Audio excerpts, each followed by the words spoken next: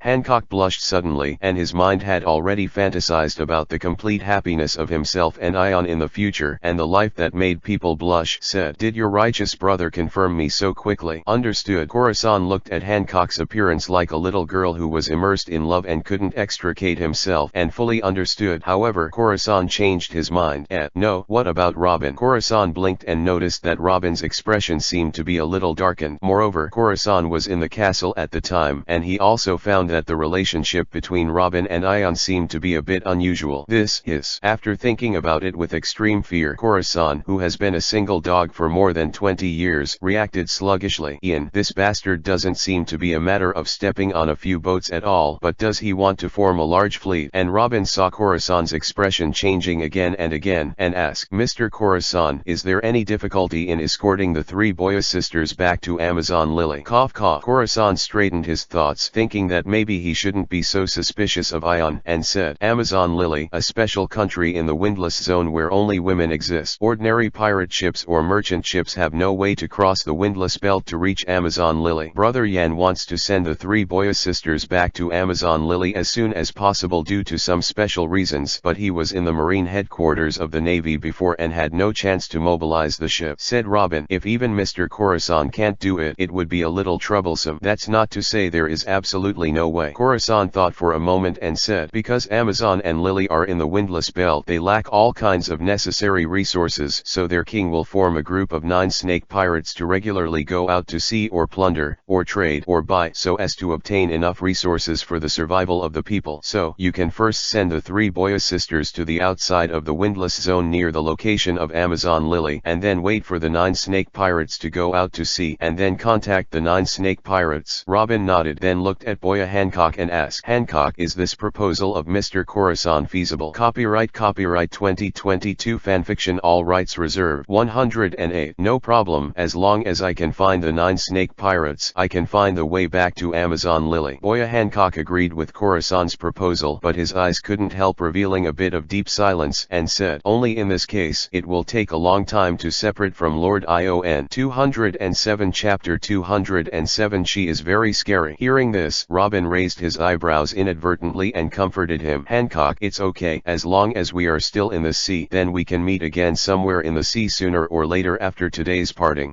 Hancock nodded, despite the willful desire to keep her by Ion's side. As long as she stayed by Ion's side, then anything would be fine. It's just that Hancock wants to be stronger. After experiencing the incident in the Holy Land Marijoa, Hancock has a terrifying combat power despite being able to liberate the form of the Black-Winged Demon. However, whether it is combat skills, combat experience, or the use of domineering, Hancock still has too much room for improvement. Among them, the combat skills and combat experience, even the domineering of the armed and the domineering of the knowledge are quite good, but the use of the domineering of the Overlord, even Ian, is completely unclear. On the other hand, Amazon Lily, which is relatively closed and has been passed down for an unknown number of years, still retains a lot of domineering skills and cultivation methods. Therefore, Hancock wants to really grow and skillfully use the power of the Black-Winged Demon, or even further practice to completely liberate the power of the Black-Winged Demon like Ion. Then Hancock's only the choice is to return to Amazon Lily. Only, Hancock felt like his heart was being torn apart at the thought of being separated from Yan. The pain was so hard to breathe and full of reluctance. "Can I start a little later? I want to see Lord Yan again, and I want to say goodbye to Lord Yan." "Don't wait." However, Robin he declined Hancock's proposal without hesitation, and said, "Let you return to Amazon as soon as possible. Lily practice becomes stronger. This is also what Brother Yan means." As soon as he heard the word Ion, Hancock seemed to have no resistance at all. His expression was full of reluctance, but he still agreed. "Then, that's fine." Immediately, Hancock turned to open the office door and walked out and closed the door. Next moment, boom boom boom. "Bastard woman, didn't you know Lord Ion a little earlier than me? And because of helping Lord Yan with a little trivial affairs, is his status a little higher than me for a while? Why order me? If it wasn't for Lord Ion's sake, I would definitely turn you into a stone statue and sink it into the sea." "Wait, you want a bastard with no breasts, and a bastard with no body? Sooner or later, I will surpass you and completely win the heart of Lord Yan." Accompanied by a roar, the floor shattered and the walls collapsed, and it could be vaguely discerned that it was Hancock's manic voice reaching the office. As Boya Hancock's younger sisters, Boya Sandasonia and Boya Marigold, saw this and could only smirk and explain to Khorasan feebly for their sister, "Well, this elder sister is in a bad mood just because of parting." Khorasan responded dumbly, not regaining his senses for a while. At first, Khorasan thought that Hancock and Robin were in harmony and friendly concern, but he didn't expect that this would be a face-to-face hostile relationship. However, Robin listened to Hancock's manic voice, but she still sat on the sofa leisurely and steadily, without even the slightest change in her expression, slowly sipping tea. Just as Hancock pointed out, the bastard woman in S is not like her. "Mr. Khorasan, don't worry. For some special reasons, Hancock's character will be willful, arrogant, and irritable, but you have the identity of Ion's righteous brother, and she will respect you extremely." Robin even had the time to explain it to Khorasan. "Oh, is that so?" Khorasan responded. "Well, Mr. Khorasan almost arranged for a boat to take the three Boya sisters to the direction of Amazon Lily. casually. By the way. Robin paused, then continued. In addition, there is no need to send any combat power to protect the three Boya sisters because Hancock is very strong. Corazon nodded and was a little puzzled at first, but as he opened the door of the office and looked out, except for Hancock, who became a lady in a second, almost all the buildings within a radius of 100 meters collapsed, and even the ground was cracked as if it had been violently run away by some monster. Maybe it's really a monster. Corazon swallowed his saliva and completely faced up to the handsome Boya Hancock, who had a beautiful face and an even more seductive and perfect figure. This woman is not a vase. She is terrifying, and beyond that, in the between powers of the Holy Land Mary Joa. Well, is it? Any more details to add? Very good, Rob Ludge. You can rest for a while. I know that I will carefully consider the matter of Major General Yan. As the 5 old stars of the blonde hair hung up the phone bug with Lucci to confirm the details of the incident, the 5 old stars of the blonde hair simply summed up. Rob Lucci's past resume is very clear. There is no need to doubt his loyalty to the world government. The details just asked can completely match what we heard from the monitor phone bug. There should be no problem. Well, it seems that it is indeed an accident that things have developed to this point. However, Major General Ion is too stupid to carry that kind of document with him and drop it into Corazon's hands.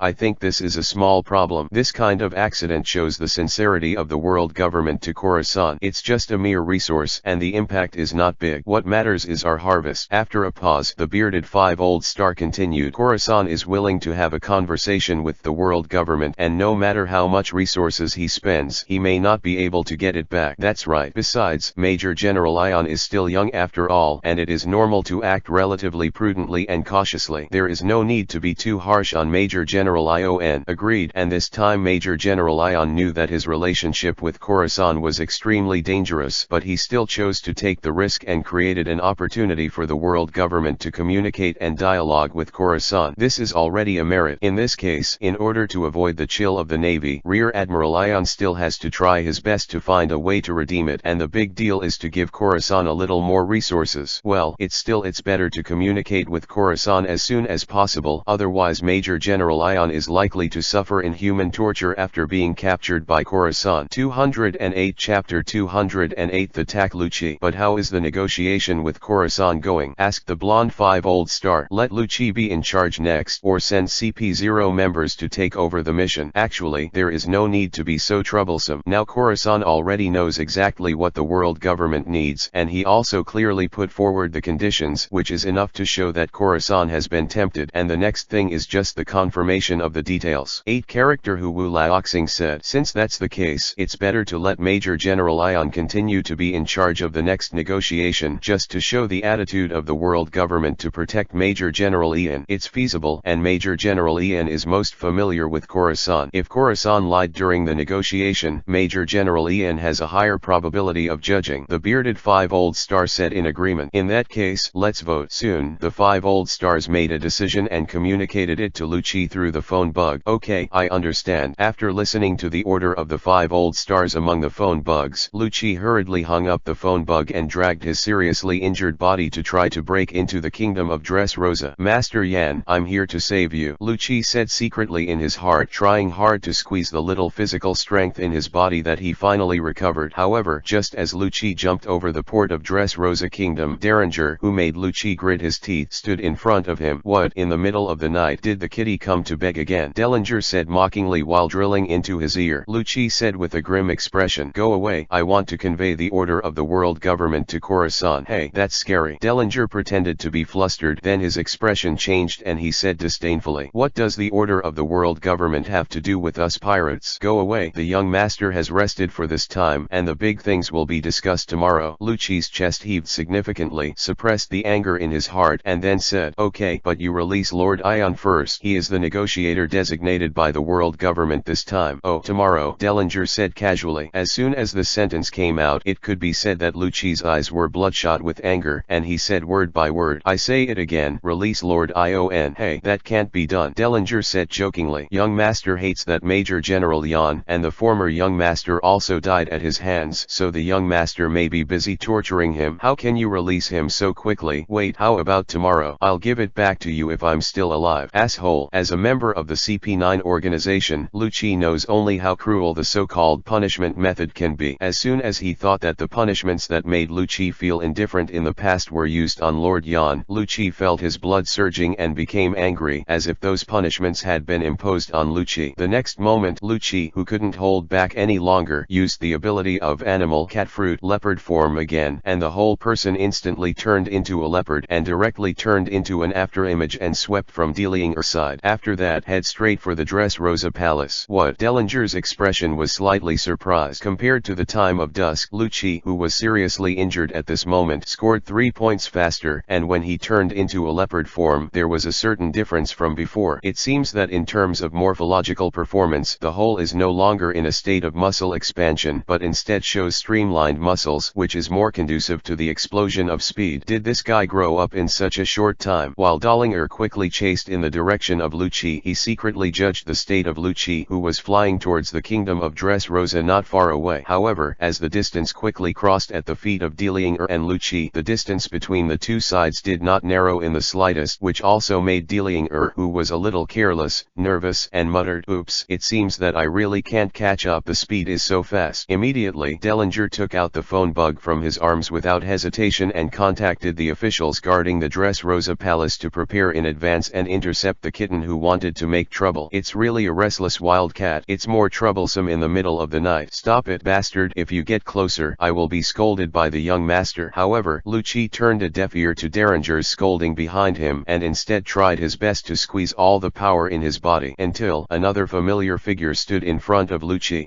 Rauji stood in front of the Dressrosa Palace and made a movement similar to G, his eyes fixed on Lucci. Dai Weng fist. Suddenly, a fist that drove the air impact swiped in the direction of Lucci. Navy 6 razor. The next moment, in the face of Rauji's attack, Lucci's figure turned in vain and went straight to the sky in a direction that Rauji did not expect, completely bypassing Rauji, who was blocking the entrance to the palace, straight across the high walls of the Dressrosa Palace. "This bastard can actually fly. It's over." Seeing this scene, Rauji and Dellinger, who were originally full of self-confidence and even planned to play with Lucci, were stunned. Immediately, Lucci, who turned into a leopard, jumped into the mid-air of the palace, showing the graceful posture of a leopard in the moonlight, and Lucci also suddenly took a breath and shouted loudly, "Lord Yan!" In the cell, Ion was startled by Lucci's cry. His eyes widened suddenly, and he instantly recovered from the inner struggle of beasts and beasts. "No, I'm a decent gentleman, not the kind of casual man." Ion's eyes were clear, and he thought with a dignified expression. Copyright 2022 Fanfiction, all rights reserved. 109. And Lucci broke into the palace and called my name. "There will definitely be a Don Quixote family cotter breaking into the cell to confirm my situation." According to the original plan, it was obviously far too late. Immediately, Ion turned his head to the side and said to Jun, who was a little flustered because of his high fever, "Jun, it's saved. Lucci is here. Quickly, find a way to make some noise to let Lucci discover this location." After being reminded by Ion, Jun, who was so close to Ion and whose mind was disturbed by Ion's illness, instantly woke up. Immediately, Jun's gaze froze, his palm slashed towards the air like a knife, and a weak flying slash was released. Bang! The power of this flying slash was naturally not enough to destroy the iron bars of the cell, but it passed through the iron prison, shattered the windows in the distance, and flew for a distance before gradually dissipating. 209. Chapter 209 is too arrogant and arrogant. The appearance of that flying slash instantly caught Lucci's attention. Bang bang bang! With the peculiar air-stomping sound of moonstep, Lucci quickly walked towards the location of the cell, and just at this time Corazon was still watching the departure of the three Boyas sisters in the underground port and had not returned to the palace, and the rest of the Don Quixote family officials failed to respond quickly. In other words, even with Dellinger's warning ahead, they didn't take Lucci, who was severely injured at dusk, into their eyes, thinking that Dellinger was just playing again. Boom! Lucci entered the cell area directly from the broken window. A pair of leopard pupils shrank, and he could see the dim environment in the cell at a glance, and soon found Yan and G in the cage not far away. Garden. Navy Type 6 finger gun. Lucci poked his finger, forcibly broke the lock on the cage, and opened the door of the cage. Looking at Ian, whose clothes were a little messy and his face was slightly flushed, he asked worriedly, "Master Yan, are you alright?" "It's alright, it's alright, Lucci. You came just in time, and if you wait a little longer, you'll be killed," Ian said, panting. When Lucci heard the words, his cold expression couldn't hold back, and he said angrily, "They really dare to impose a cruel punishment on you, Lord Ion, a bunch of damn pirates." Penalty. Ian looked at Lucci's angry, even a little frizzy look, and immediately understood that Lucci seemed to have misunderstood, and suddenly glanced at Jun with embarrassment. Jun, on the other hand, lowered his head even even more embarrassedly. Lucci still asked angrily, Lord Yan, what punishment did they impose? I must return it to them tenfold and 100-fold sooner or later. Cough cough. Ian coughed twice while maintaining his severely injured and weak character and said, it's just a bone-scraping knife. This kind of punishment can't shake my will at all for me. It's nothing. Bone scraper. And when Lucci heard the name, he immediately thought of a similar punishment in the CP9 organization, but he had a shuddering feeling and admiration of all the prisoners who suffered bone scraping and bone grinding in the past, who didn't cry for their father and mother and show their ugliness. And what about Lord Ion? A tone of disapproval. If these words hadn't come from the mouth of the big Yan, Lucci would only think that those who don't take the punishment of bone scraping seriously are bragging. Okay, I'll talk about these issues later. Now I have to find a way to escape quickly. Immediately afterwards, Ian said to Lucci, don't be stunned, and quickly opened the Halashi handcuffs.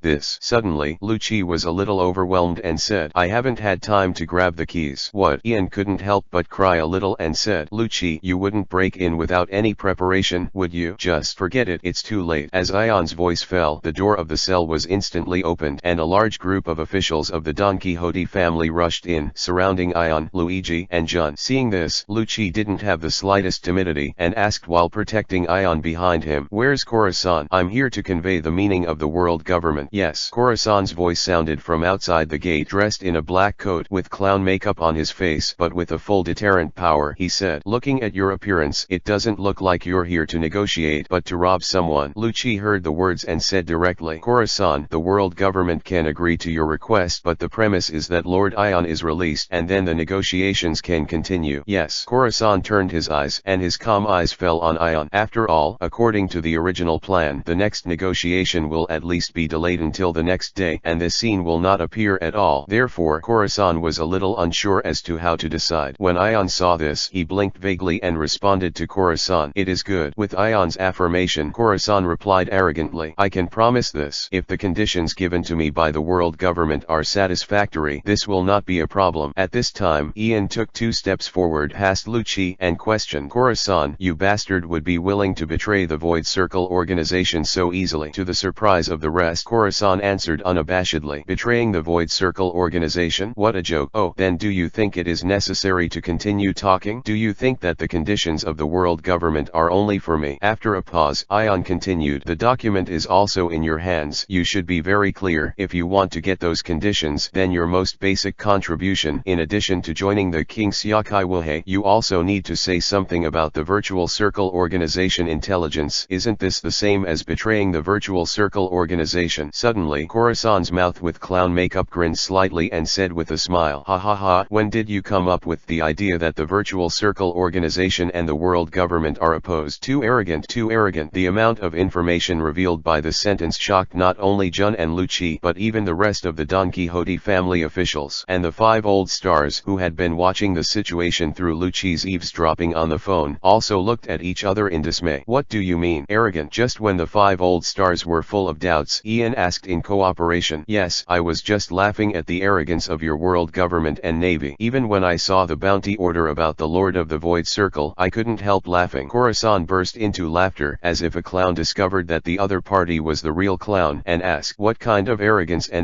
is it that creates this illusion? Ko, la, loose. Ian asked every word of the question. Isn't the person who stood on the opposite side of the world government and destroyed the Holy Land Mary Joa not the Virtual Circle organization? Isn't it the master of the Virtual Circle? Ha ha ha. Corazon slowly stopped laughing, wiped the tears from the corner of his eyes, and said that it's just a misunderstanding. It's like the world government wants to kill a pirate and accidentally caused a little bit of damage in a kingdom in the North Sea. Do you think the world government is going to destroy that small kingdom, or are you taking that small kingdom as an enemy and standing on the opposite side? Too arrogant and arrogant. Ah ha ha ha. At the end, Corazon couldn't help laughing again and said, the most funny thing is that the little kingdom even wanted the world government and issued a bounty for the world government. 210 Chapter 210 I have to add money. In an instant, this almost unprecedented remark not only shocked the Jun, Lucci, and Don Quixote family officials present, but even the face of the 5 old stars became extremely ugly. What's the meaning? What is the comparison of the world government in front of the Virtual Circle organization? It is the world government that rules and reigns over the sea. And Corazon's laughter slowly subsided and simply concluded, in short, your eyes are just the sea, but to the master of the Virtual Circle, this sea sea is just a sea, and his eyes are far more than that. This sentence made the rest of the prison a little puzzled, but Wu Laoxing's face changed greatly, and he understood the meaning behind it. However, the hidden meaning in it is a taboo among taboos for the people of the sea, and it is also a secret that will never be known. This taboo and secret, even the ordinary Tianlong people would not know about it. Even if Khorasan is a former Tianlong person, this is an area that is difficult for him to touch. So, the virtual circle organization is likely to be more terrifying than we thought. No, perhaps this matter is not just a matter of the sea. Unimaginable, simply unimaginable. Looks like it's time to report this matter to Lord Im for a decision. Don't be in a hurry. Don't jump to conclusions about this kind of thing, and then listen to it. While the 5 old stars were discussing with each other, Ion continued to question Khorasan and ask, "What do you mean? Khorasan, don't play tricks here. It's not a myth, it's just stating the facts." Kalezong spread his hands and said, "Then how did you join the virtual circle organization?" Ian asked. "This is also one of the information I need to pay," Khorasan asked rhetorically. "That's right, all the information about the virtual circle organization that you know. This is the condition you need to pay." He was clearly being handcuffed by Halishi, but Yan asked without flinching, fully showing his unyielding spirit as a navy. "The virtual circle organization is the organization I swear allegiance to." Khorasan's expression became a lot more serious, and after a slight pause in his tone, he said, "Say yes, but you have to pay extra." Immediately, Khorasan took out a bounty for the Lord of the Void Circle from his arms and said, "The amount of providing relevant information needs to be cashed additionally. Each one is a little cheaper. 2 billion Baileys." Suddenly, this sky-high price shocked everyone present. You must know that even if Khorasan broke into the Holy Land Marijoa to free the slaves, and even fought with Commander Cyborg Air to get out of his body, the reward was only a little over 1 billion bells. 2 billion Baileys. Even if the entire Don Quixote family is packaged and handed over to the Navy to receive the bounty, it will not be worth the price. And this is just a piece of information. Ion growled, "Khorasan, you bastard, why don't you go grab it? Obviously, the conditions promised by the world government are tens of billions of Baileys, but you are so greedy. One code is one code. That's the condition for inviting me to join the 7 martial seas under the king, isn't it? And this is a bounty for intelligence on the virtual circle organization." After a pause, Khorasan did not forget to add, "By the way, that one just now counts. It's already 2 billion. If you want to know the rest of the virtual circle organization information, such as how I joined the virtual circle organization, the members of the virtual circle organization, the ability of the virtual circle organization, etc., all extra money is needed." "Are you still a bastard?" Yan said with a look of anger. "What do you want so much money for?" Khorasan raised his eyebrows and said, "No money. Since you can't even sit in the chair, then there's nothing to talk about." At this moment, Wu Laoxing, who was eavesdropping on the phone worm, couldn't hold back any longer, and directly dialed the phone worm, who was in contact with Lucci. Blue. As Lucci hurriedly connected to the phone bug, the voices of the 5 old blonde stars came out and said, "This time, Major General Ian is the representative of the world government. A message of 2 billion Baileys. It is up to Major General Ian whether he has this value." Immediately afterwards, before Ian could speak, the phone bug was hung up directly, showing the mystery and majesty of the 5 old stars. And Yan almost couldn't help but also grin. Ian imagined things to be much smoother. The 5 old stars were self-reliant, and they did not intend to communicate directly with Khorasan, but handed over the decision-making power to Ian. However, this also means that the 5 old stars were really watching or monitoring the whole process, which made Yan more refreshed and said to Khorasan with a complicated expression, "Bastard Khorasan, I hope the information you said can be worth 2 billion Baileys." Khorasan grinned and let out a series of laughter, said, "He, very good. Since you are willing to exchange money, then I will naturally not disappoint you. What is the second question you want to ask? Just ask." Copyright 2022 Fanfiction, all rights reserved. 110. Ion calmed down and said, "How did you join the virtual circle organization in the first place?" "That's fate and luck," Khorasan said playfully. "Khorasan, don't give me the ambiguity here. You don't get my approval. Do you think you can get 2 billion Baileys?" Ian shouted in a righteous manner. "In fact it is so." Khorasan spread his hands and said, "When I saw you kill your elder brother with your own hands, and when you suddenly became silent and resentful, I heard an ancient voice vaguely in my heart." "What did you say?" Ion demanded. "I didn't hear it clearly, and then I arrived in a space that seemed to be composed of dots of stars in a flash, and the master of the virtual circle was sitting on the throne." Khorasan replied, "The Lord of the Void." Ion's tone showed a bit of shock, and then he couldn't wait to ask, "What is he like?" "For the topic of the Lord of the Void Circle, add another 2 billion, Khorasan added. Immediately, Yan's face was ugly for a while, and after hesitating for a while, he bargained, "It's not a standalone question, but but one of the process details that should have been your last question, up to 1 billion. It is good. Khorasan responded generously, and said in awe, I can't see clearly. It is shrouded in a layer of black fog. Or, maybe I can see clearly, but my brain can't understand his appearance or remember his appearance. So in my opinion, the Lord of the Void Circle is always surrounded by black fog. Shrouded. After that, the master of the virtual circle briefly commented on the word interesting and gave me a power called Holy Crying Mantis. 211 Chapter 211 On behalf of the name. As Khorasan's voice fell, the entire cell and the power in the Holy Land Mary Joa fell into a moment of silence, apparently digesting the huge amount of information in it. After a while, Ion continued to ask, then what is the purpose of the virtual circle organization? Khorasan raised 2 fingers and said, 2 billion. Okay, Ion said with gritted teeth and bitterness, as if the Bailey asked by Khorasan was his money. I'm not very clear about the purpose of the virtual circle organization. Maybe it's just one thing. Interesting. Khorasan replied. What? Ion. Perhaps the existence of the virtual circle organization is just for fun for the master of the virtual circle. Khorasan also said in an uncertain tone. In fact, the Lord of the Void Circle has no restrictions or special restrictions on the members of the Void Circle organization. He only needs to obey his orders when the Lord of the Void Circle needs it. After a pause, Khorasan said in awe, perhaps, in the eyes of the master of the virtual circle, he is just changing other people's lives when he is happy, and then appreciates a more interesting world. For a while, the cell was quiet. God, I don't know who said this gently, but it instantly resonated with others. This is just for fun, giving others the power of terror, changing other people's lives, and then quietly admiring the existence of the changing world. Isn't it, God? And this is different from the Tianlong people who claim to be gods. This is like a real God. Immediately, Khorasan said with a slight sigh, at this point you understand why I couldn't help laughing before, right? To issue a wanted order for this kind of existence is undoubtedly the biggest joke in the world, and the so-called virtual circle organization is actually the name given to our group of people by the power of the master of the virtual circle. It may be said that our virtual circle organization is just another name for the favored by God. Finally, Khorasan did not forget to conclude this point, even if it is a gift of 7 billion Bailey's intelligence. After all, I don't want the world government to annoy the Lord of the Void Circle and make the sea no longer exist. Hearing the warning of Khorasan's last sentence, many officials of the Don Quixote family couldn't help shaking their heads, imagining the scene of the destruction of the sea in their minds. And Ion swallowed his saliva nervously, made a guru sound, and murmured in disbelief, does this really exist in the world?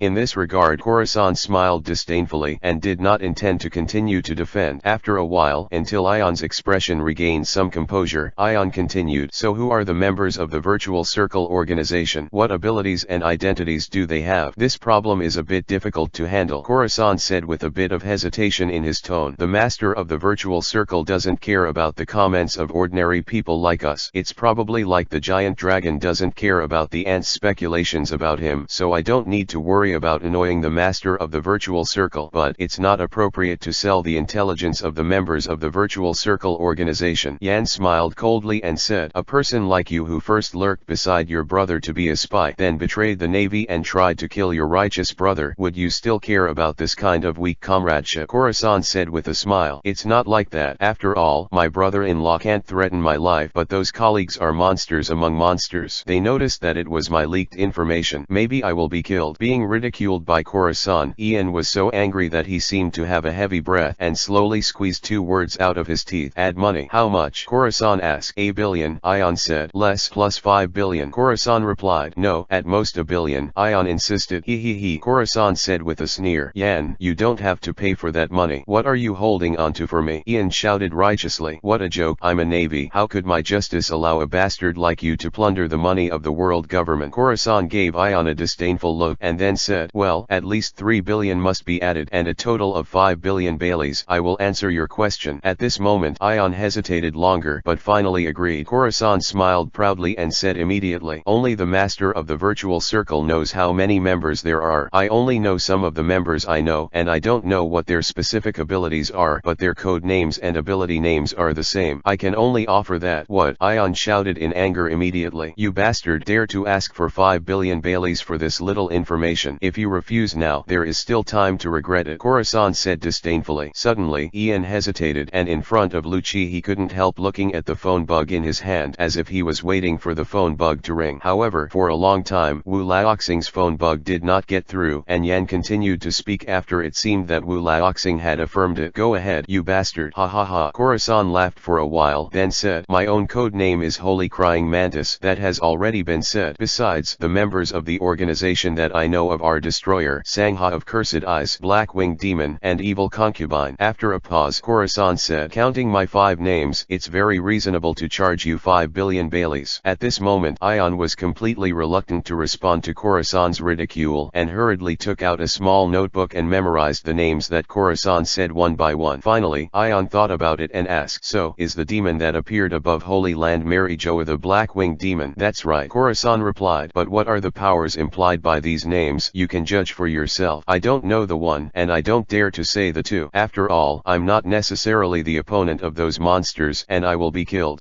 Ion looked disdainful, but implicitly asked a very misleading question. Isn't there still the master of the virtual circle pressing on it? You are the one favored by God. What a funny thought. Khorasan sneered. If it is killed by an ordinary ant, it may provoke the majesty of the dragon, but the dragon may not mind that the ant he admires will be killed by an ant he admires, and even this is just an interesting picture for the dragon. 212 Chapter 212 Schrodinger's Burning. Ian narrowed his eyes slightly and asked, that is to say, is it normal for you to kill each other? When Khorasan heard it, he approached Ion and said, interesting, Jan, are you trying to kill me with the power of the rest of the void circle? After a pause, Khorasan said with a bit of danger in his eyes, you can try.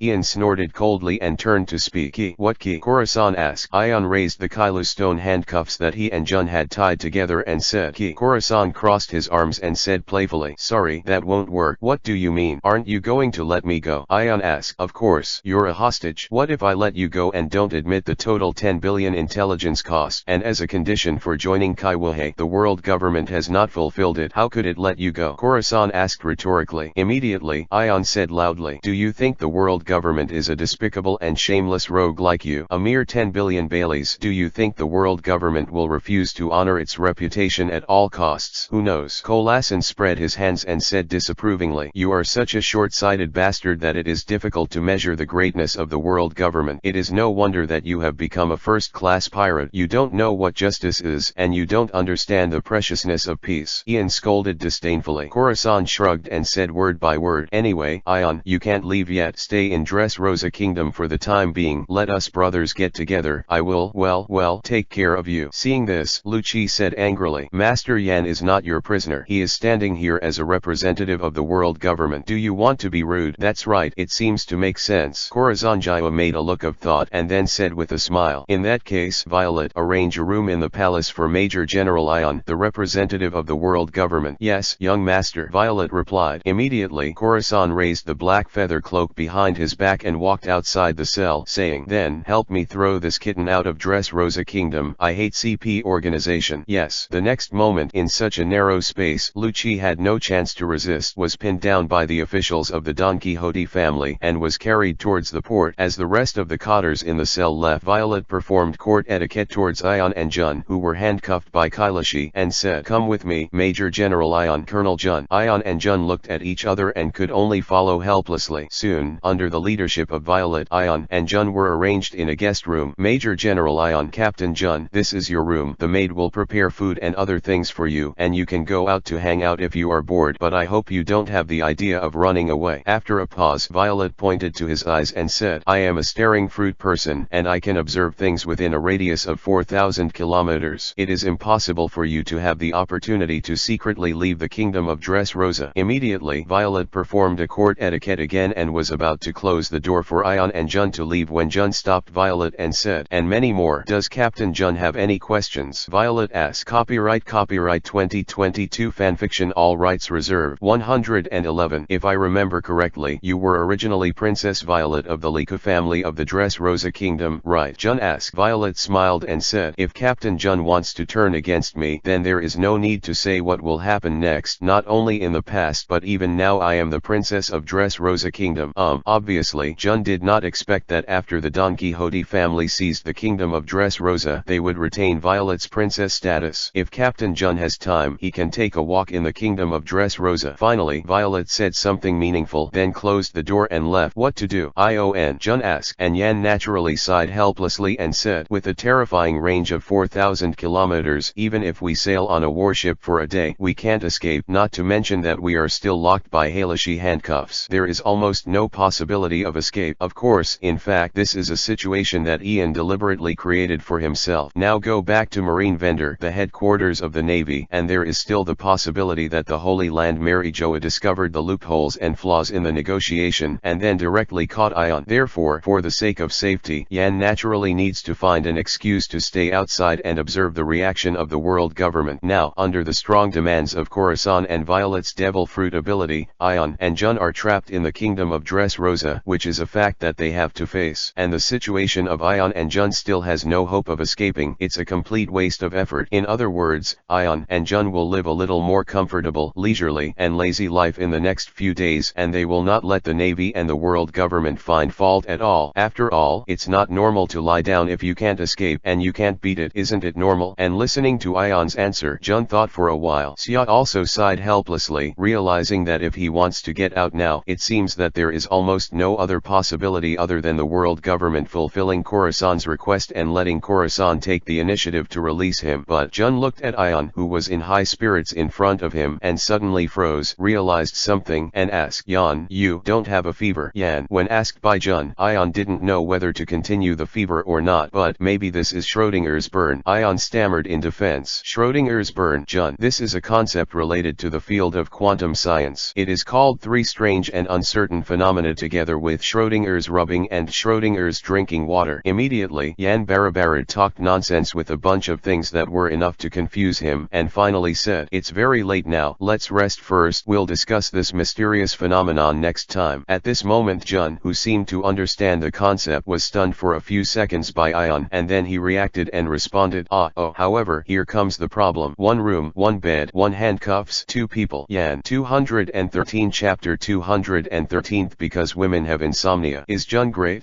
Others may not know it, but can Ion still not understand? As the saying goes, only the wrong name, not the wrong nickname. In short, the nickname Peach Rabbit. Ion thinks Jun is worthy of the name, and Jun's character is also very good, except that she is a little aggressive, and her character is a bit irritable and impulsive when in a combat state. She can be regarded as a mature lady at ordinary times. The only thing that is a little bit bad is the physical strength of the two sides is too far apart. It was obvious that Ion and Jun were lying on the side of the bed, but as Jun turned over, Ion, who fell asleep, was taken over without any resistance. Despair. As a Rear Admiral of the Navy Headquarters, Chief of Staff of the Revolutionary Army, and Master of the Void Circle, when did Ian suffer such grievances in his life? However, in this case, Ion tried to pull hard but found that he couldn't pull Jun at all. Ion wants to solve this dilemma by either killing Jun or waking up Jun, and Ion wants to save his face as a man, so in addition to the above methods, he can only wait for Jun to turn over next time and then move himself back. So, Ion lost sleep for the first time because of a woman insomnia. The next morning, at the request of Khorasan, Ion and Jun were guided by the maids to the banquet hall of the Palace of Dressrosa to have dinner with the Don Quixote family. As Ion and Jun arrived at the banquet hall, Khorasan immediately noticed the appearance of Ion's dark circles and couldn't help but secretly gave Ian a strange look. At this moment, Ian turned his eyes and found his dark circles from the reflection on the knife. Life is back. The next moment the dark circles quickly disappeared, and Ion's expression did not change at all, as if nothing had happened. But secretly, Ian added an additional requirement to his future true partner: sleep well. Dark circles and insomnia are still trivial things, but more importantly, Ian is very worried that he will not be killed by the world government or pirates in the future, but will be slapped to death by the person next to him inadvertently. Dying on a woman's bed, this kind of ruined result, Ion can't accept no matter what. Immediately, as a navy, facing the sharp and strange eyes of the other Don Quixote family officials, Ion walked indifferently to the seat flush with Khorasan in the banquet hall. As for Jun, she was a little nervous and cautious at first, but she sat down with Ion, so she could only sit in this dazzling position. Hey, Rear Admiral, isn't it too arrogant to sit down so carelessly? Seeing Ion's indifferent expression, Dellinger couldn't help sneering. Don't forget your own identity, you are just a prisoner. Watch what you say, Dellinger. Ian gestured towards Jun, and the two of them answered calmly while eating together with one hand. Unnecessary provocation and ridicule will only make you appear more like a barking wild dog. When Dellinger heard the words, he exploded in an instant. If before, Dellinger wasn't so proud. However, with Khorasan breaking into the Holy Land Mary Joa to rescue a large number of slaves, becoming famous in the sea, and exposing the horror of the Virtual Circle organization last night, Dellinger, who is now full of confidence, has become proud and can even be said to be a little arrogant. At this moment, being so despised by Ion, the fins on Derringer's back were trembling faintly, which was already a sign of an attack. When Jun saw this, his heart tightened. On the surface, he was assisting Ion with the meal, while the other hand secretly clenched the knife, ready to meet this obviously undercurrent banquet. From Jun's point of view, now Ion, as a devil fruit person, is restricted by Kailashi handcuffs, and his body is weak. In addition, Ion is weak and seriously injured, so Jun must protect Ion. At this time, Khorasan, who was sitting on the other side of Ion, spoke and said lightly, "Enough, Derringer, sit down." "But young master, this guy is too rude," Derringer said dissatisfiedly, and the rest of the Don Quixote family officials also showed bad looks at Ion. After all, let's not mention that Ion had a feud with the Don Quixote family because he killed Diamante in the North Sea base joint crusade event when he was in the North Sea. More importantly, with Khorasan's prestige in the Don Quixote family reaching its peak, Ion's behavior is undoubtedly equivalent to provoking the rest of the Don Quixote family officials. Khorasan smiled and said disapprovingly, "It's okay, let Ion be arrogant. After all, this guy is now equivalent to tens of billions of Baileys." "Yes, young master." As Khorasan spoke again, the emotions of the rest of the Don Quixote family were suppressed, allowing this seemingly undercurrent and dangerous banquet to proceed peacefully. But even so, in this banquet, even if Ion didn't make a sound, it was particularly eye-catching. After all, it's not the same as eating alone, because Ion and Jun's hands are tied together, so the two of them can only eat together. And the cottars of the Don Quixote family are either lonely and widowed, or have been widowed for many years. How can they bear such a picture? What made the officials of the Don Quixote family even more irritated was that after Ion and Jun had eaten their fill first, the two of them wiped their mouths gracefully with napkins, and then left as if they were no one else. This Don Quixote family banquet hall is like a restaurant. This kind of blatant contempt for the Don Quixote family made many cottars look even worse when they watched Ion and Jun leave. "Young master, when Bailey is given by the world government, I must kill him secretly." "It's okay, this kind of bastard, it's too hateful. He must never be allowed to leave the new world safely." Listening to the fierce speeches of many cottars, Khorasan did not speak but just continued to eat quietly, as if expressing a tacit attitude. In fact, this scene was also arranged in advance by Ion and Khorasan. After all, the more hostility Ion received from the Don Quixote family in the Dressrosa kingdom, the more it would demonstrate the authenticity of the previous negotiations. Therefore, if some smoke bombs are placed casually, they will still somewhat confuse the judgment of the world government. And as Ion and Jun walked out of the banquet hall, Jun's half-hanging heart couldn't help but let go slightly. "Don't worry, Jun." Seeing this, Ion said comfortingly, "We're safer than anyone, and the more wild dogs bark, the more they're not going to bite." 214 Chapter 214 Terrible Invaders. Jun lifted the handcuffs attached to Ion and said, "Yan, your courage is really amazing. You dare to provoke them like this. You must know that we are still the captives of the Don Quixote family. So what? As a righteous navy, you can't show weakness in front of pirates at any time, otherwise those pirates will only gain more and more." Ian replied in a calm tone, which made people subconsciously convinced, and the courage and consciousness that were revealed invisibly made Jun's heart beat even more. Of course, Jun still had some doubts in his heart and asked, "Sir Yan, do you think the world government will really spend tens of billions of Baileys to redeem us back?" Yan smiled and said, "There is no need to ask such a matter, of course." After being comforted by Ion like this, Jun's heart suddenly became a lot more stable. However, in fact, Ion is very clear that if it is under normal circumstances, let alone the mere rear admiral and colonel become prisoners, even if the admiral is a prisoner, the world government may not give tens of billions of Bailey to redeem people. This has nothing to do with whether the world government has the ability to pay tens of billions of Baileys, but the world government will think that negotiating such transactions with pirates will damage the majesty of the world government. Not to mention, in the past, when the pirates hijacked the soldiers of the countries that joined the world government as hostages and demanded ransom, Lucci chose to kill all the hostages first, which was enough to reflect the attitude and practices of the world government towards such incidents. But this time, Ian is very clear that in addition to the various conditions that the world government will pay for Khorasan to join the King Siakaiwahe, the extra tens of billions of Baileys will also be paid in full. This is true even if Ion and Jun are not held captives and hostages, because the world government still needs Khorasan to provide more information about the Virtual Circle organization in the future. At least they will not give up trying to win over Khorasan until they have fully confirmed the reality of the Virtual Circle organization. So, in essence, Ion, who just wanted to be lazy in the Dressrosa kingdom, was naturally not worried about his own safety at all. "Next, I can have a good vacation." Ion looked at the beautiful beautiful sea of flowers in the Dressrosa kingdom outside the window and felt a sudden joy. However, at this moment a huge explosion sounded which abruptly interrupted Ion's originally beautiful mood. Boom! Immediately afterwards, a heavy voice almost it spread throughout most of the Dressrosa kingdom. Huh? Is this the place where the members of the Virtual Circle organization are? That Khorasan codenamed Holy Crying Mantis, get out of here for me. In the next moment another series of roars sounded and a large piece of smoke and dust rose slowly from the location of the port, and it was faintly visible that large areas of the port buildings were disappearing. Intruder! Soon, the officials of the Don Quixote family who were still in the banquet hall appeared in unison and then rushed towards the port. 112. Jun couldn't help but asked in a low voice, watching the backs of the Don Quixote family officials go away. Ion, what to do? This seems like a good opportunity to escape. Ian pondered for a while and said, don't worry, let's go over and take a look first. It is good. Gradually, Jun, who was following Ion's orders, had no objection at all. However, due to Ion's poor health and the state of being suppressed by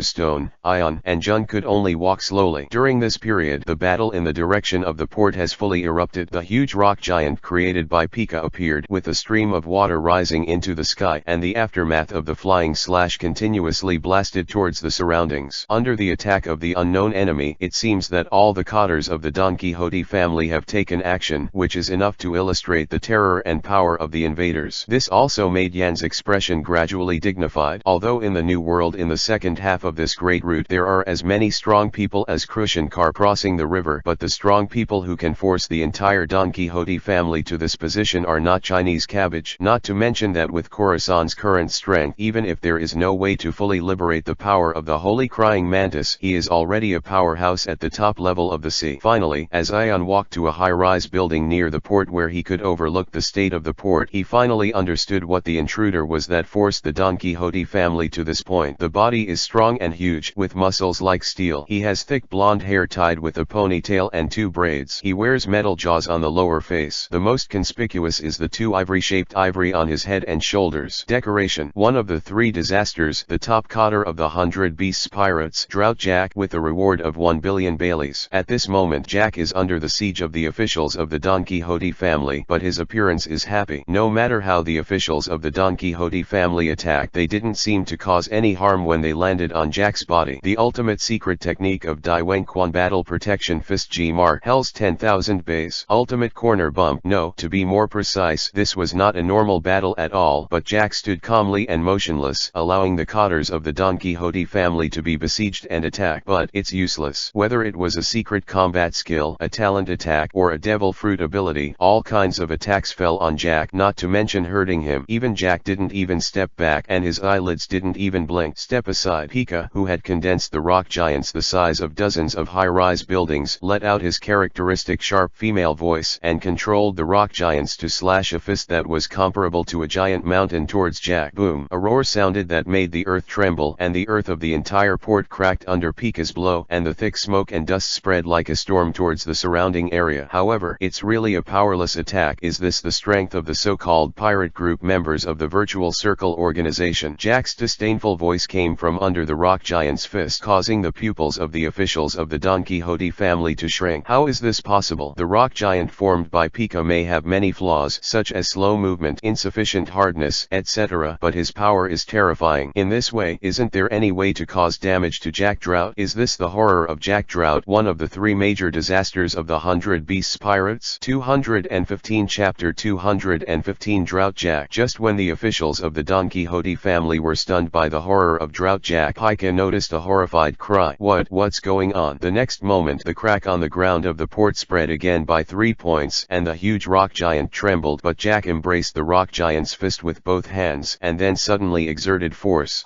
Compared with the huge rock giant, Jack's lower body, which is the size of an ant, turned into the shape of a mammoth. In the sea. Boom! The rock giant collided with the sea, and the water splashed into the sky. This is a scene of venting Jack's unrivaled power, and it deeply shocked everyone present. How terrifying! The officials of the Don Quixote family took a step back, feeling their throats dry. This kind of enemy is not an opponent of their magnitude that they can compete with. Only to this extent. Jack, who slowly changed into a human form, smashed the rock giant's fist into pieces, twisted his neck from side to side, and made a tingling sound that made his scalp numb, and said, "You little devils who broke in from the North Sea, it seems that it is not suitable for living in the New World at all. all. This sentence made the officials of the Don Quixote family tremble, but there was no way to refute them. Too strong. Drought Jack's strength almost instantly shattered the proud and swollen minds of the Don Quixote family cotters. It was only at this moment that the officials of the Don Quixote family understood how far they were from the real big pirate group. There is no need for the 100 beast pirates to come out. Just one of the top cotters, Drought Jack, is enough to easily defeat all of them, and Jack himself remains unscathed. Hey. In fact, Jack did not take the little devils from the officials of the Don Quixote family at all. From the beginning to the end, Jack's eyes were on Corazon. Seeing that Corazon did not act for a long time, he did not make a sound. Jack spoke again. "You're Corazon, aren't you? The captain of the Don Quixote family. Aren't you going to take action? Otherwise, I'll kill all these little devils." Corazon heard the words, took a few steps forward, and protected the officials of the Don Quixote family behind him, and said, "Drought Jack, what's your purpose here?" "Purpose?" Jack said with cruelty in his eyes. "That kind of thing doesn't matter at all. It's just because you are a very famous guy recently. The amount of the reward has risen more than me in an instant, and even dared to go to the New World, which makes me very uncomfortable. It's gone." "Is that all?" Corazon asked. "If not." Jack approached step by step and said, "Education is one of my most important pleasures in educating you little bastards." The next moment Jack jumped suddenly. His huge body jumped high, and pulled out two straight knives with a lower half and a sickle-shaped upper half from behind, and slashed towards Corazon. Holy crying mantis! In this regard, Corazon did not dare to be careless at all, and instantly released the posture of the holy crying mantis, and also waved two sickles to meet it. Boom! Immediately, two figures with a size difference of about 5 times collided with each other without any pretentiousness. At the same time as the sparks were stirred, the earth cracked, and the aftermath of the collision exploded in all directions. The fight has begun. Jack and Corazon were like two real beasts, waving their weapons against each other constantly. With both sides in full swing, almost in an instant the land of the port completely collapsed and sank into the sea. And Ion, who was watching the battle from a distance, couldn't help frowning. "Drought Jack, why did he suddenly appear here?" "You know, according to the information of the Navy headquarters, the 100 Beasts pirates are currently stationed in Wano, the distance from Dressrosa Kingdom, almost the distance from the Navy headquarters Marine Fando to Dressrosa Kingdom, almost the same. It was only a day away from when Corazon occupied the kingdom of Dressrosa until Ian received the order from the 5 Old Stars, and Ion, who was on a naval battleship, also arrived in Dressrosa last night. As for the situation of Drought Jack, who followed Ion to the kingdom of Dressrosa, if Jack started from the country of Wano, then it can be inferred that the time when this guy left for the kingdom of Dressrosa was almost the same as Ion leaving Marine Vatican headquarters. However, aside from whether the intelligence channels of the 100 Beasts pirates can pay attention to the changes in the Dressrosa kingdom, the motivation of Jack Drought is a bit strange, and many more. At this moment, Ion's eyes widened as if he understood something. "Drought Jack just called Corazon holy crying mantis? You know, Ion deliberately leaked this name to the world government last night, even if Lucci and Don Quixote family officials also heard it. But how could it be spread so quickly to Jack the Drought in the ear? The previous Don Quixote family was a pirate group in the North Sea. With the size of the 100 Beast pirates, it was impossible to pay attention to the Don Quixote family, let alone plant spies in it. So is the only possibility left, that is, what the world government told Drought Jack. Perhaps it is because of the world government that Jack Drought will appear in the kingdom of Dressrosa, which is far away from Wano." The next moment, Ion's arrogance let go of his arrogance, covering the entire Dressrosa kingdom almost instantly, and then rapidly spreading towards the surrounding seas. Soon, in the waters around the kingdom of Dressrosa, Ion discovered a strange ship. Immediately, Ion quietly glanced at Jun, who was being shocked by the fierce battle between Corazon and Jack, took a half step back carefully, leaned his body against the wall, closed his eyes, and quickly entered Robin's mind. "In the space, tell Robin the location of the weird ship." After a few breaths, as Ion reopened his eyes as if he had just closed them, an inconspicuous canary hovering nearby rose into the air and flew in the direction of the weird ship. After a long while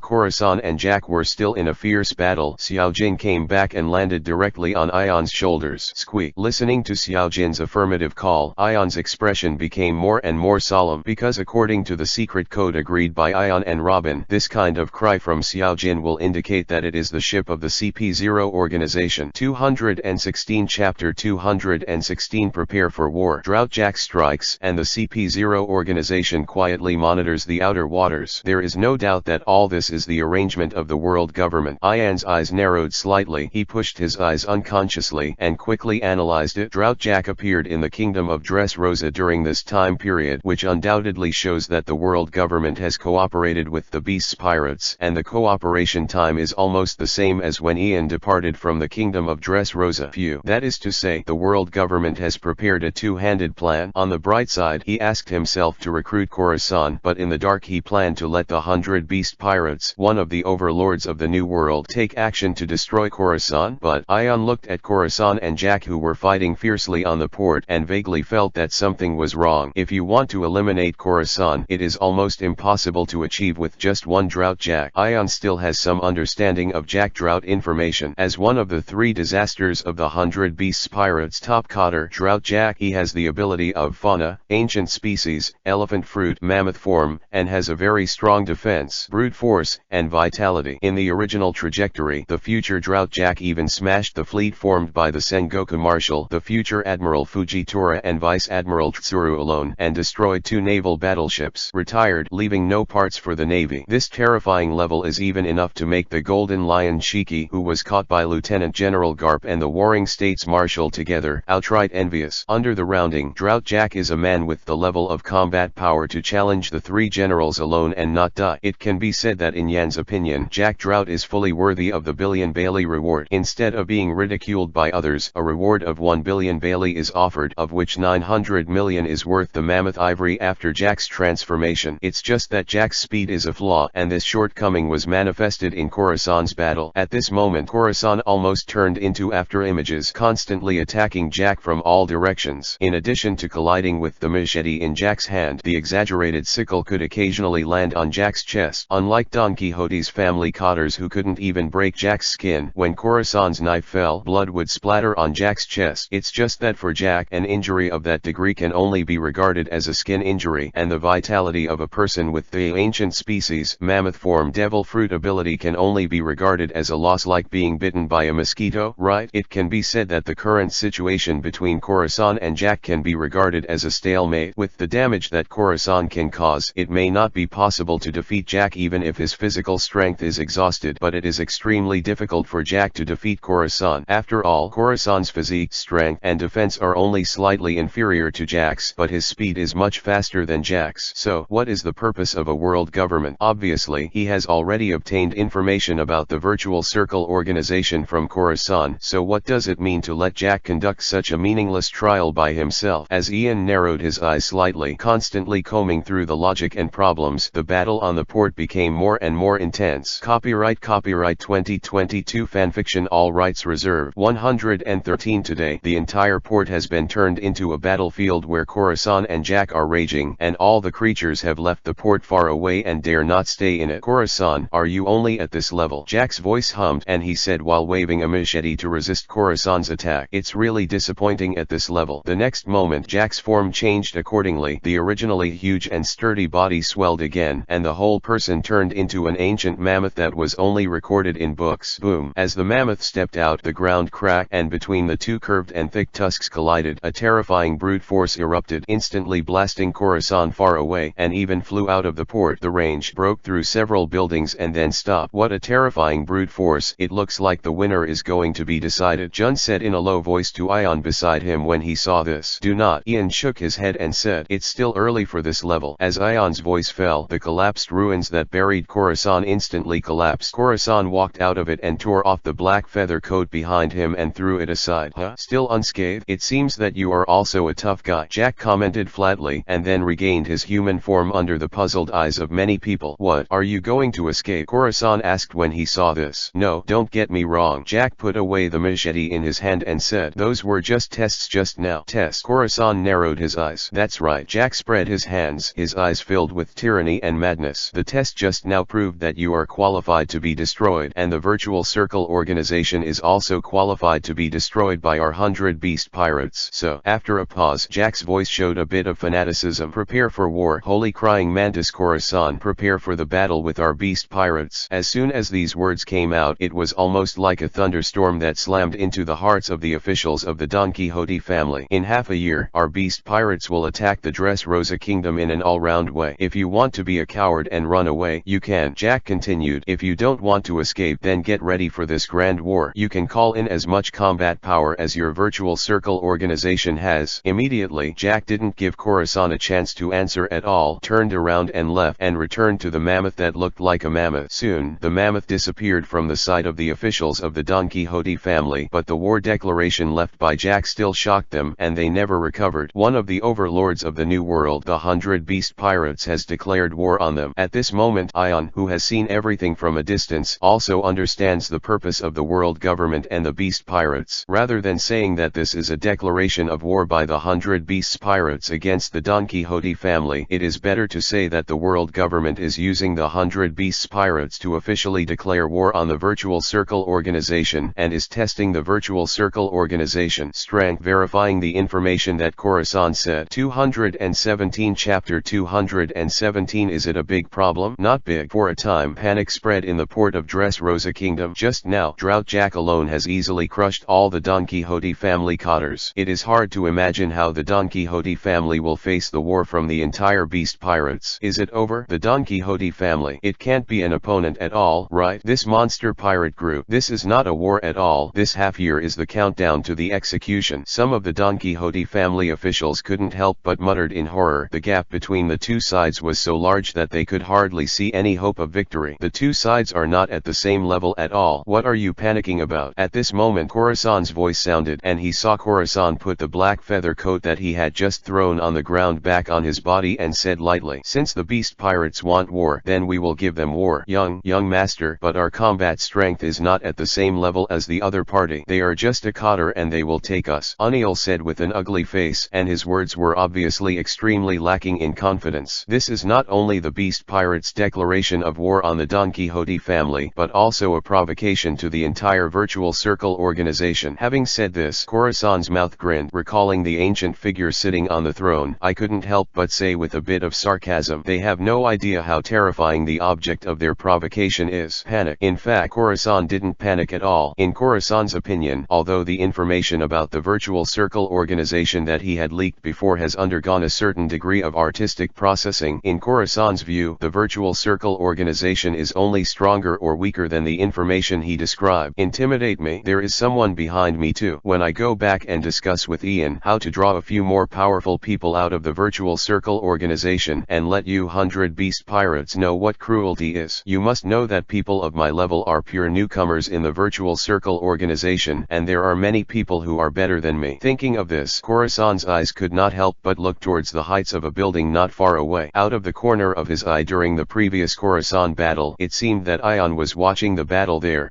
What about people? Khorasan stared blankly at the height of the empty building where there was still Ion's figure. What are you waiting for? Ion still looked seriously injured at the moment, so he pulled Jun and hid back towards Dressrosa Palace. Others don't know what the Virtual Circle organization is. Doesn't Ian still understand? It is different from the numerous false Virtual Circle organizations in Khorasan's fantasy, where the powerhouse gathers and the monsters are numerous. The real Virtual Circle organization, a frail leader, an underage historian, a child-age maid, an underage doctor recovering from a serious illness, an underage beauty who just got out of slave status, and finally she thinks she is a Virtual Circle well-organized Khorasan. And the opponent, the 100 Beast Pirates, one of the overlords of the sea. Can you beat it? Can't beat it? Is it a big problem? Not big at all. Ion was a navy, but he was temporarily a prisoner and stayed in Dressrosa Kingdom. After being released a little later, Ion hid in Marinfando, and naturally there was the warring States Marshal and the 3 generals of the navy. What about Beasts Kaido? What about the 3 major disasters of the top cotters? If you have the ability, head Taichuang and try Malinfando at the navy headquarters. Just when Ion brought Jun back to the room, thinking about how to avoid a head-on conflict with the 100 Beasts Pirates during this time when the Virtual Circle organization was still weak, Jun looked out the window at the Dressrosa Kingdom nationals who had resumed their activities following Jack's departure, and said with emotion, "This time, the Beasts Pirates declared war on the Dressrosa Kingdom. Whether or not they actually started the war with the Void Circle organization, these citizens are afraid that more than half of them will be killed or injured." Hearing this, Ion frowned, and then he also looked at the unique beauty of Dressrosa Kingdom outside the window. Thinking back to the past style of the Beast Pirates, Ion understood that what Jun said was likely to happen. When the Dressrosa Kingdom was reduced to a battlefield with the monsters of the Beast Pirates, no matter whether the Void Circle and the Don Quixote family fought or not, destruction was inevitable. Even if the Virtual Circle organization is cowardly, then it is not impossible to directly choose to slaughter the entire Dressrosa Kingdom to vent their anger in the style of the 100 Beast Pirates. Is that even taken into account? This conspiracy was established based on Khorasan's character of desperately trying to save his slaves. Ion frowned and suddenly realized that this does not seem to be a problem that can be solved simply by choosing to avoid the battle. The problem, it's still a bit big. Let Khorasan watch the Dressrosa kingdom being destroyed by the Beast Pirates. For Khorasan's gentle personality, it might be more straightforward to let him die. What's more, the Virtual Circle organization only appeared because of Yan, and now the existence of the Virtual Circle organization has attracted the declaration of war between the Beast Pirates and the world government. It can't be said that this matter has nothing to do with Ion. It can only be said that the source is him. If one is not handled well, this time may really cause a lot of people's lives. Ian thought secretly. Only if I can't beat it, hide. It's not realistic. Ian pushed on his glasses, frowned slightly, thinking about an effective way to deal with it. In fact, Ion guessed almost as well as the truth. In Khorasan's description, the existence of the Virtual Circle organization is too terrifying, and the existence of the Virtual Circle master is almost like a god, which makes the 5 old stars uneasy. God, how can there be a second in the world? As the 5 old stars reported this matter to the real master Yumua, who was hidden in the world government's secrets, Lord Yumua left instructions, verify. This brief instruction made the 5 old stars even more terrified, because the one in them, Lord Im, who is equal to the gods in his mind, also did not directly deny that there must be no other gods in the world, but let them verify. It's just that the unknown and terrifying Void Circle organization also makes the 5 old stars terrified of it. They are worried that confronting the Void Circle organization head-on and becoming an enemy will likely annoy the unknown and mysterious Lord of the Void Circle. So, under the discussions of the 5 old stars all night long, a plan emerged. The existence of Lord Yuma makes the 5 old stars understand that the gods cannot be easily speculated and provoked, but many things can be verified by testing the Virtual Circle organization. 218 Chapter 218 The top violent organization in the sea. Once the world government that has ruled the sea for more than 800 years is serious and throws away some unnecessary face, the resources that can be used are extremely terrifying. And what Ion guessed was right. Droughtjack set off from Wano to the kingdom of Dressrosa under the order of the world government when Ion set off from Marine Vando, the naval headquarters. And Droughtjack didn't set out alone. There was another top cotter of beast pirates, Flame Yin, beside him. The purpose is that once Khorasan refuses the invitation of 7 Wuhei, then let the 2 top officials of 100 Beasts Pirates join forces to kill Khorasan in the kingdom of Dressrosa. As for the conditions for persuading Kaido to send 2 top cotters, it is actually very simple. That is, the world government expands the arms trade with the Beasts Pirates. However, the information about the Virtual Circle disclosed by Khorasan frightened the 5 old stars, and Khorasan agreed to join the King Siakai Wuhei, which made the 2 top cotters of the 100 Beast Pirates not necessary to continue the attack. And as the 5 old stars set up a plan to test the Virtual Circle organization, the best executor is the Beast Pirates, who represents one of the strongest violent organizations in the sea and exchanges interests with the world government group. To this end, the world government has been constantly raising tigers and donated a large amount of material conditions promised to Khorasan to Kaido, instigating Kaido to start a war with the Virtual Circle organization. This point is also in line with Kaido's idea as a war madman. Therefore, Droughtjack attacked and issued a war declaration on behalf of the 100 Beast Pirates in a gesture that almost pushed the entire Don Quixote family. The half-year preparation period was just enough time for the world government to give Khorasan enough time to mobilize combat power so as to test the details of the Virtual Circle organization. In the face of the 100 Beasts Pirates, which can be called one of the overlords of the sea, how many monsters unknown to the world government can emerge from the Virtual Circle organization? This is one of the important bases for the world government to measure the strength of the Virtual Circle organization, and it will also determine the attitude of the world government to face the Virtual Circle organization in the future. In Khorasan's spiritual space, on the surface, Ion and Jun slept in the same bed, but in fact, Ion's mind has completely run to Khorasan. Now that Ian has sorted it out for a long time, he has probably figured out his thoughts and guessed the reason why the 100 Beast Pirates declared war. So, is this the world government's test of our Virtual Circle organization? After listening to Khorasan, he grinned and said with a smile, "That said, the world government is afraid to be taken aback. We must know that the horror of our Virtual Circle organization is far beyond their imagination." Copyright 2022 Fanfiction, all rights reserved. 114. No, in fact, the Virtual Circle organization is not as scary as you think, brother. Ian complained helplessly in his heart, but he couldn't explain it to to Khorasan at all. After all, even if Ion tells Khorasan the truth at this moment, it still has no effect on reality. Instead, it will cause Khorasan to fall into complete anxiety and panic, and even expose unnecessary flaws in front of the world government and the beast pirates. And Khorasan, who didn't notice Ion's inner thoughts at all, continued to ask, Yan, do you want to report this matter to the Lord of the Void Circle? If the Lord of the Void Circle can personally take action, I'm afraid this problem can be easily solved.